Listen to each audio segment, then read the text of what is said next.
Mbwa twarabonye ryari wagize accident kuri stage uravunika kuri show ya Sadbi.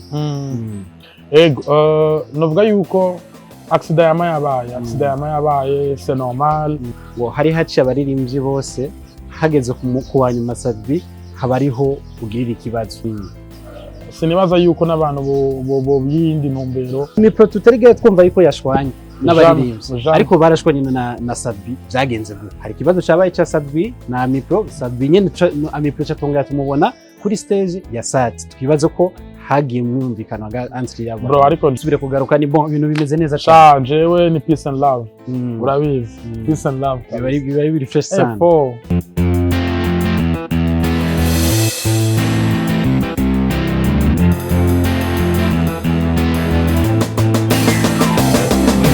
Yes, bakunze open mic. My name is Patrick. Ndi kumwe na MC The Army Flow. Ndakuramukije. Mahoro. Mwaka wagenze neza wa 2024. Ndashima Imana. 2025 po biteze kubi cyane. Sha igihe cyose umwaka iyo utanguye nama mfite icyo nshaka gushikako, nama mfite icyo nsaba Imana. Hari bikunda, hari bidakunda, ariko ikintu cyose je ndashima Imana. Imana ibirimwo. Sha The MC. Ni 2024 turakoze ibintu byinshi cyane. Umwaka uheze amashow menshi cyane gushikaho kugenda no hanze. Nibaza ko bwari ubwa mbere kuri wewe, yaramateka menshi kuri wewe. Iyi 2025 numva umenga ibintu nibishashe bibaye bikuzire vuba urasubira kandi urire utema kirere. Hari cyo wigiye muri uno mwaka uheze? Hari byinshi nize. Je numva ko 2024 yari ishure kuri jewe. Nari nkiriko ndiga kubera hari ivyo nashaka gushika muri 2025 nategeza kuvyiga muri 2024.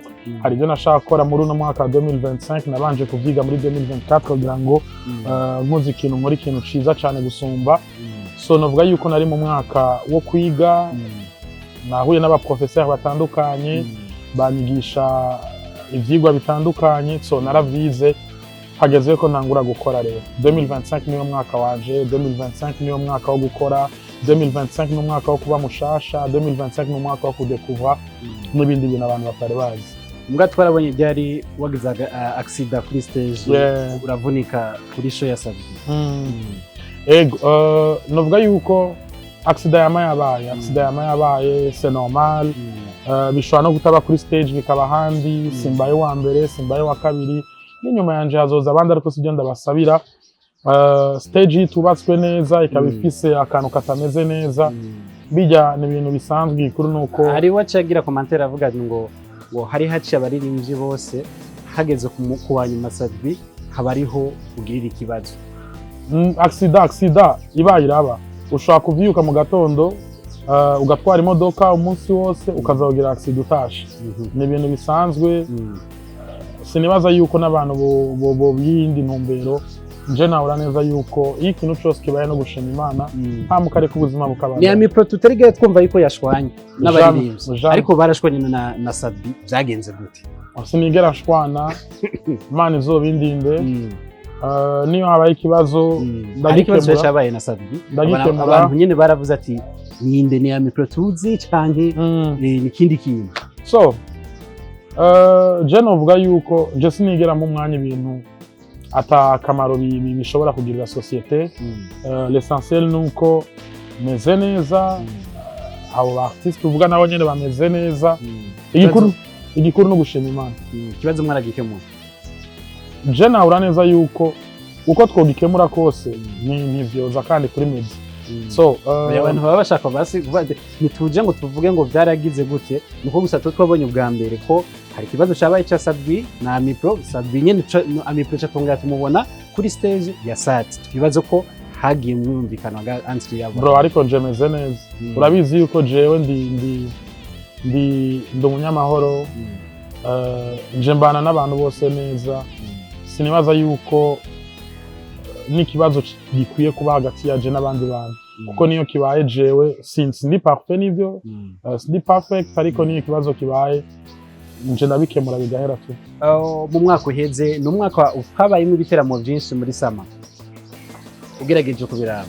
Hari habuze yego ariko habayemo ingendo nyinshi z'abartiste basohoka hanze ariko ni umwaka mu Burundi atabaye ibiteramo mu mpera z'umwaka no muri sama. Ni terambere gute? kubera ivyo biteramo mwe muvuga yuko bitabaye ntibyabaye Bujumbura ariko mu ntara zose ibiteramo byarabaye bisigura yuko no munsi umuziki ntukiri hano gusa umuziki uri mu gihugu cyose waramaze gukwiragira hose umuziki waramaze gushika ahantu hose hashobora gutuma umuziki wumvikana kandi ukumva. Sinzi nimba wibuka muri 2000 mu mwaka uheze tuvuye muri 2024 2023 tugedera mati niho aragisohora madamu hari abarinzi usanga afite show zitatu ku munsi show zibiri ku munsi biraza ko nawe hagirigirwa asanga afite ubuzi bubiri ku munsi ariko je nubu jewe kuri kuva kuri avant Noël le 25 donc kuva kuri Noël ku munsi nari mfise concert zibiri nico ndiko navuga niterambere bro no mwaka hari ibintu byinshi twashitseko tutarbigere dushikako byari byoroshe ko abartiste baja hanze visa zaratanzwe ku bwinshi no gushimira na ambassade ya Belgique ariko kandi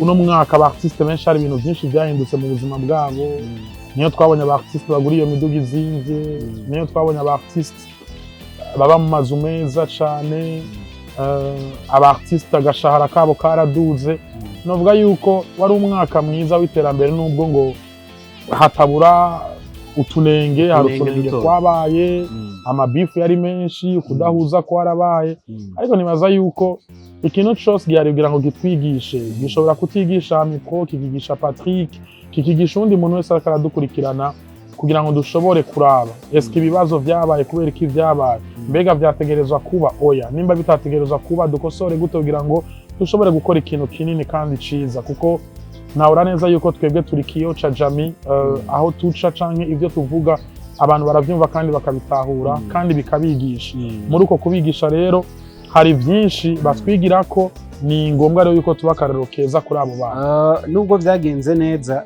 ni n'umwaka wabayemwo accident menshi kuba ari inzu mpanda kivuga ariko Imana yarakinze nta wigeze yitaba Imana ariko ni n'umwaka hari amasho agiye arahomba akenshi turamenyesha amakuru turakunda kuvuga ibyiza cyane ibyo abantu baba bashaka dushaka n'abaririmbyi bitavye Imana nta Miserika Miserika na Sam yeah. Imana ibaho uburuhukiro bwiza yeah. Ica kabiri ariko ndazavuga kuri c'amashow hari amashow atigeze aronka abantu bivanye na promotion canke publicité nibaza ko muri 2024 2025 turimwo bo bitegura bakamenya ko icitwa promotion icitwa publicité bikenewe cyane mu gutegura amashow. Ngiye kuvuga kino kintu abantu bagitahura uko bashatse ariko nanje mfise ingene ndagitahura mfise n'ingene nagitahura nta muntu numwe kw'isi y'Imana nta muntu numwe ashobora gutegura show hatariyo budget ya promotion nimba unategura show udafise budget ya promotion banza uvyihoze sintawura ingene abantu bambabarire umuntu ashobora kuinvestisa dufata miliyoni 30 mu kintu za stage kwanza dushake baswa show wayibereye ahantu hariyo stage ariko ntushobore kuinvestisa miliyoni 2 za promotion kandi iyo promotion ari ituma nubwo buryo washoboye kuinvestisa muri ico kintu bugaruka ya nibaza yuko uburi mu investor utazi ivyo urimwo nibaza yuko uburi mu investor udafise gahunda mu gihe iyo ufise gahunda kandi uzi ivyo uri kurakora akenshi birakunda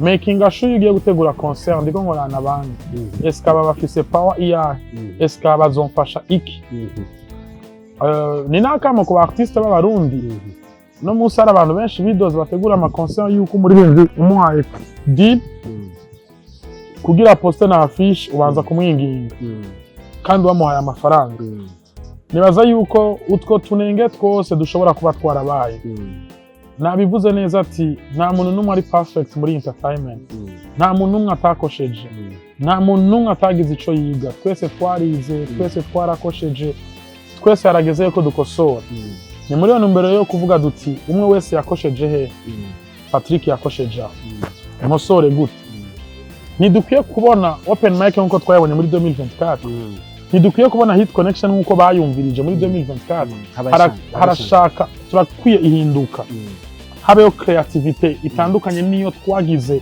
mu myaka iheze so entertainment twama turi hahandi entertainment turatera imbere nimba twarakoze ama concert hanze y'igihugu hakaza diaspora y'abarundi gusa turakwiye no kwiga gute hoza n'abanyarwanda gute hoza abakongomani gute twova mu masale tukaja mu mastade ivyo ni ibintu vyose tugenda turi gukoboka yuko bwije je nama mvuga yuko nta muntu numwe aheza kwiga mu buzima amadiplome n'ibyo munsi turajyamanye mu nzu ariko ishure ry'ubuzima ntigera rihera harageze yuko umwe wese yiga akikosora akabona aho yakoze amakosa ibintu bikagenda neza. Ikindi naco nza kugaruka ko ni industry yacu ubona ko yarateye imbere koko nivyo narasimbiye gato mu kibanye igihugu cacu mu Rwanda gato no mu Buganda narabonye ico promotion iri imara imbere y'uko umuziki usoca imbere umuziki yuko wasohotse promotion yabo iri imbere cyane kuruta bijya bintu bashaka ingufu vy'amavideo vy'amaudio cyane kuruta ibintu we acho ushaka kuvuga ko promotion my brother amahera kuri amahera kugira ngo promotion ibe my brother je ndabizi baraza kuntera amabuye ariko je ngiye kubivuga muri ubu buryo music ni business nimba dushaka yuko business iba business uko mustegerezwa kuri ariko ikariha mu buryo buri butahuritse nibaza yuko uno munsi ahantu hose abari amatarifu y'ingene umuziki uguzwa ukawurihira cyangwa ingene ibikorwa vyawe bivuzwa bikabirihira nico gituma n'umuntu agiye kuri amahera agiye kuvuga concert ku radio hari amahera ariha kuko iyo concert ni business urumva nawe ushobora kuvuga ati okay iyi ndirimbo ndayisohoye uno munsi fise plan yuko mu mezi 3 ane nzotegura concert muri playlist y'indirimbo nzoririmba harimo indirimbo 5 izo ndirimbo nshaka yuko n'umwene gihugu ari mu minyaganyaga zumva ntegezogira promotion ku rwego rudasanzwe ibyo ukoresha kugira ngo promotion ibe n'amahera nimba uno munsi ubona champagne ashobora gukora ibintu akamanika ibintu ku modoka samahera akoresha n'amahera arenga amamiliyoni wibaza yuko atagaruka iyo ugize promotion nziza iyo ushoboye kuinvestisa muri promotion birakunda Izere arakeneye ubugari Patrick arakeneye ubugari nawe urakeneye ubugari mufashanye. So kiganiro ni open mic nikaga jambo bwira abakunzi ba muri rusanka the MC the Army bro. Bon jaka jambo no babwira no kubashimira. So nibaza yuko nje umuntu yabanye n'abantu bari muri entertainment imyaka irenga kuri 10 neza. No twagiraniye akabazo canke abo tugiranira akabazo mukazi vyamaho. Nama ndabiha umwanya muto n'ikibanza gito kuko ndabimindisha cyane ariko ndabashimira cyane barakoze baramfashe baranshikana ku yindi step n'ubu ntibadebukirwe babandanye banshigikira je navuze ko nta mwaka n'umwe je nari bwakora imyaka yose je nari ku ishure narize naronse diplome it's time rero harageze yuko nkora harageze yuko ntera imbere harageze yuko nshika kure harageze yuko dushikana kure n'abandi kugira ngo dushobore kubandanya dutera iteka igihugu cacu twongera duha ishusho ryiza umuziki wacu w'Uburundi. Asante sana. Big time pompon.